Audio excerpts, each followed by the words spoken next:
ہم نے اسی ضمن میں پاکستان میں ایک تحریک شروع کی شادی بیاہ کے ضمن میں. یہ بھی ہمارا بڑا سوشل فنکشن ہے، بہت بڑا. اور اس میں فضول خرچیاں ہو رہی ہیں. حرام کی کمائی ہوئی کمائی جو ہے وہ پانی کی طرح بہائی جاتی ہے. ابھی مجھے ایک صاحب نے بتایا کہ ممبئی میں 2 شادیاں ہوئی ہیں مسلمانوں میں. ایک میں 1.5 کروڑ روپیہ خرچ ہوا، ایک میں 80 لاکھ خرچ ہوا. ہم نے وہاں اصلاحی تحریک شروع کی. ضیاء الحق صاحب نے بھی کوشش کی تھی، آرڈیننس پاس کیا تھا، لیکن یہ چیزیں قانون سے نہیں. آپ کہیں کہ کسی دعوت میں 50 سے زیادہ مہمان نہیں آئیں گے، وہ 100 آ گئے تو زیادہ زیادہ یہ ہوگا پولیس والوں کو رشوت کا کھاتا کھل گیا، جو یہ پیسے لے جائیے صاحب. کبھی کبھی وہ پکی پکائی دیگیں لے جا کے اپنے تھانے میں بیٹھ کے کھاتے تھے. لیکن قانون سے نہیں بدلتا مزاج. ہم نے کیا طے کیا؟ دیکھو، جو تقریب حضور سے صحابہ سے ثابت ہے ضرور کرو، ضرور کرو، ضرور کرو. عضوا علیہا بالنواجذ، اپنے دانتوں سے پکڑ لو اس کو.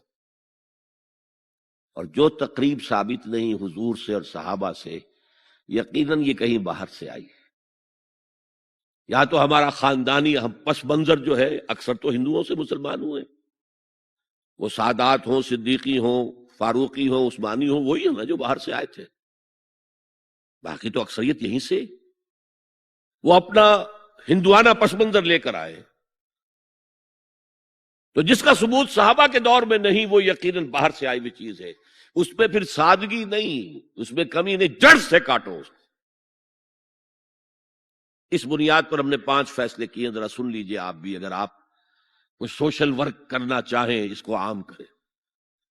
نمبر 1، نکاح مسجد میں.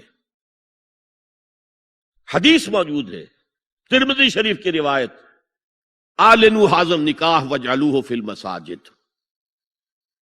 نکاح کا اعلان عام کیا کرو، مسجدوں میں منعقد کیا کرو. میں حیران ہوتا ہوں کیوں نہیں علماء کرام نے اس کی طرف توجہ دلائی.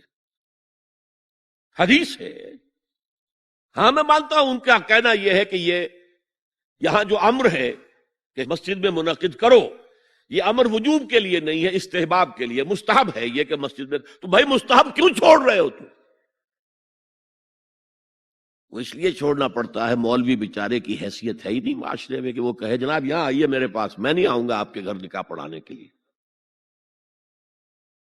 وہ اپنا رجسٹر بغل میں دبائے بیٹھا سوکھتا رہتا ہے. وہ تو آنی تھی بارات عصر کے وقت، مغرب بھی جا رہی ہے، آئی نہیں، وہ بیٹھا قریب. پہلے 20-30 روپے ملتے تھے، اب 200 300 400 ملتے ہیں. اور کیا ہے؟ میں نے انہیں یاد دلایا، دیکھو شرم کرو. عیسائیوں نے آج تک اپنے چرچ کی اور اپنے پادری کی عزت یہ رکھی ہے کہ شہزادے اور شہزادی کی شادی ہوگی وہ بھی پادری چرچ میں آئیں گے. شہزادے کی شادی ہو رہی ہے تو جو ان کی پارلیمنٹ کے ساتھ ہے چرچ، وہاں شادی ہوگی. وہاں پردہ نہیں ہے، لڑکا لڑکی دونوں آمنے سامنے کھڑے ہو کر قول و قرار کریں گے. ہمارے ہاں پردہ ہے تو اس لیے لڑکی کے گھر بھی جائیں گے تو لڑکی تو محفل میں نہیں آئے گی. لڑکی کا ایک وکیل ہوگا، وہ وکیل اجازت لے کر آئے گا، 2 اس کے گواہ ہوں گے، اس کے سامنے اجازت لی گئی، پھر وہ نکاح خواہ کو اجازت دیں گے، وہ نکاح پڑھا دیں گے. پہلی بات یہ ہو گئی کہ نکاح مسجد. نمبر 2، نکاح کے موقع پر کوئی دعوت طعام نہیں، کوئی ثابت نہیں. دعوت طعام صرف ایک ہے، وہ ولیمہ ہے. اور اس قدر معقول بات ہے، سب باپ اپنے سینوں پر ہاتھ رکھ کر سوچیں اور میری بات سنیں. کیا بیٹی کو گھر سے رخصت کرنے کا وقت جو ہے وہ خوشی کا وقت ہوتا ہے؟ جب بیٹی گھر سے جا رہی ہو، کوئی جانور بھی آپ قربانی کے لیے، کوئی مینڈھا کو بکرا لے آئیں 8-10 دن پہلے اور بچے مانوس ہو جائیں تو وہ جب آپ ذبح کرتے ہیں تو پچھاڑے کھاتے ہیں کہ نہیں بچے؟ اور یہ لخت جگر ہے، نور چشم ہے، 18 20 22 برس گھر میں رہی ہے، وہ جا رہی ہے.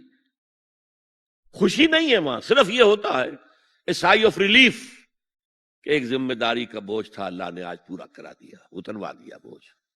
پھر بھی اندیشہ ہوتا ہے، پتہ نہیں مزاج ملے نہ ملے، نئے ماحول میں جا رہی ہے، وہاں جا کر ایڈجسٹ ہو یا نہ ہو، اندیشے پھر بھی ہوتے ہیں.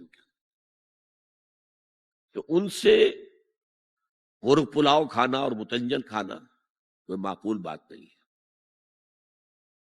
معقول بات کیا ہے؟ لڑکا، اس کا گھر آباد ہوا ہے، وہ ولیمہ کرے، اس پر باقاعدہ احادیث اولبو ولو بشاتن، ولیمہ ضرور کرو چاہے ایک ہی بکری ہو تمہارے پاس، ذبح کرو، کاٹو، کھلاؤ گوشت اپنے دوستوں کو، احباب کو۔ یہاں تک کہا کہ بیس طعام الولیمہ، برا کھانا ہے ولیمے کا کہ اس میں غریبوں کو نہیں بلایا جاتا۔ ظاہر بات ہے مسلی کھلانے کے لیے تو ولیمہ نہیں ہوتا، اپنے احباب کو، دوستوں کو بلایا جاتا۔ پھر بھی میں تم سے کہتا ہوں کہ جسے ولیمے کے لیے بلایا جائے وہ اگر نہیں جائے گا تو اللہ اور اس کے رسول کے حکم کی نافرمانی کرے۔ تو جس رسول نے اتنی تفصیل سے حکم دیا ہو ایک دعوت کا، وہ دوسری دعوت میں بھی خیر ہوتا میں بیان کرتا۔ جب نکاح مسجد میں اور کوئی دعوت طعام نہیں تو بارات کا تصور، خلاص۔ بارات کس بلا کا نام ہے؟ قرآن میں تو کوئی ذکر ہی نہیں، عربی میں یہ لفظ ہی نہیں۔ اجتماعی طرفین مسجد میں ہوا، نکاح ہوا، لڑکی کو، حضرت فاطمہ کو رضی اللہ تعالی عنہا، کچھ خواتین جا کر چھوڑ آئی تھی اس حجرے میں جو ایک انصاری صحابی نے حضرت علی کو دیا تھا۔ ان کا تو کوئی گھر بھی نہیں تھا، کوئی حضرت علی آئے ہوں اور آ کر وداع کرا کے لے کے گئے ہوں، کچھ بھی۔ چوتھی چیز، جہیز کا کوئی تصور اسلام میں نہیں، خالص ہندوانہ رسم، خالص ہندوانہ رسم، خالص ہندوانہ رسم۔ ہندوؤں میں کیوں ہے؟ وہ اس لیے ہے، معقول بات ہے کہ لڑکی کا وراثت میں کوئی حصہ ہے ہی نہیں، وہ تو جب گھر سے نکل رہی ہے کچھ دے دلا کے رخصت کر دو، دان دہیج یہ خیرات ہے، لڑکی کا حق کوئی نہیں ہے گھر پر۔ اسلام میں تو لڑکی وارث ہے، والد فوت ہوں گے وراثت تقسیم ہوگی، والدہ فوت ہوگی کوئی ان کی ہے ملکیت وہ تقسیم ہوگی۔ شادی کے موقع پر کوئی جہیز اسلام میں نہیں، قطعاً نہیں۔ غلطی سے حضرت فاطمہ کے جہیز کو جہیز کیا دیا گیا، وہ جہیز کیا تھا؟ ایک پیسہ بھی حضور کے اپنی جیب سے نہیں تھا۔ اس شادی میں خاص بات کیا تھی کہ دولہا کے ولی بھی حضور ہی ہے، اور کون ہے؟ علی کا کون تھا مدینے میں؟ اور دلہن کے والد بھی حضور ہے۔ اب حضور پوچھتے ہیں حضرت علی سے، تمہارے پاس مہر دینے کے لیے کچھ ہے؟ عرض کیا میرے پاس تو کچھ نہیں۔ وہ فقراء صحابہ میں سے تھے۔ فرمایا مہر تو دینا ہے، تمہارے پاس ایک زرہ ہوتی تھی؟ جی ہاں زرہ تو ہے۔ انہوں نے یہ سمجھا زرہ تو جہاد کے لیے ہے، کوئی وہ دولت تو نہیں ہے۔ فرمایا جاؤ اسے بیچو یا گروی رکھ کے قرض لے کر آؤ۔ وہ گئے، حضرت عثمان نے خرید لی،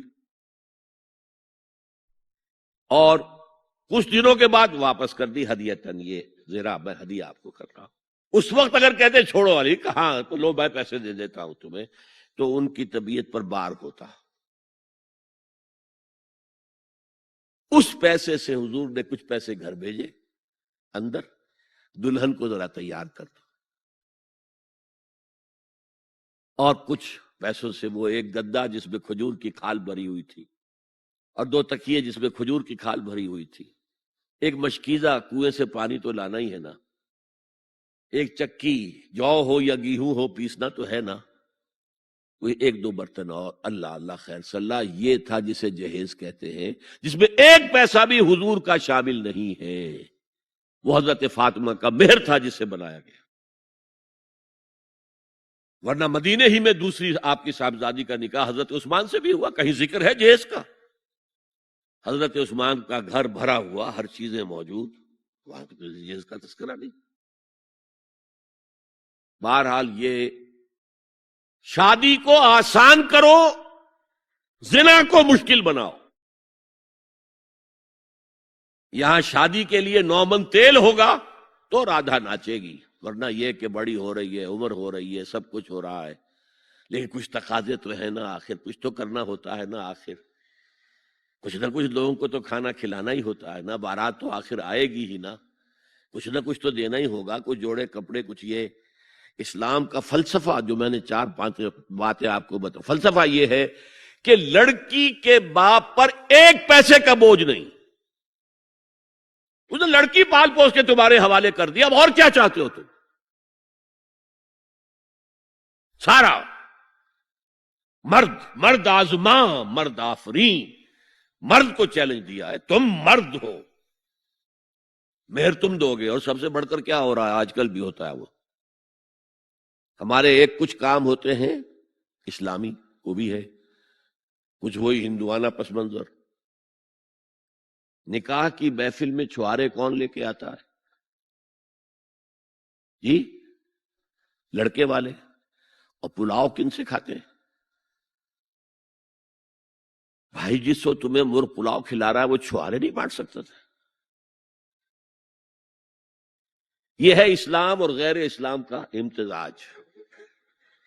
چھوارے لڑکے والے لے کر آئیں گے اور پھر دعوت اڑائیں گے لڑکی والوں کی طرف سے.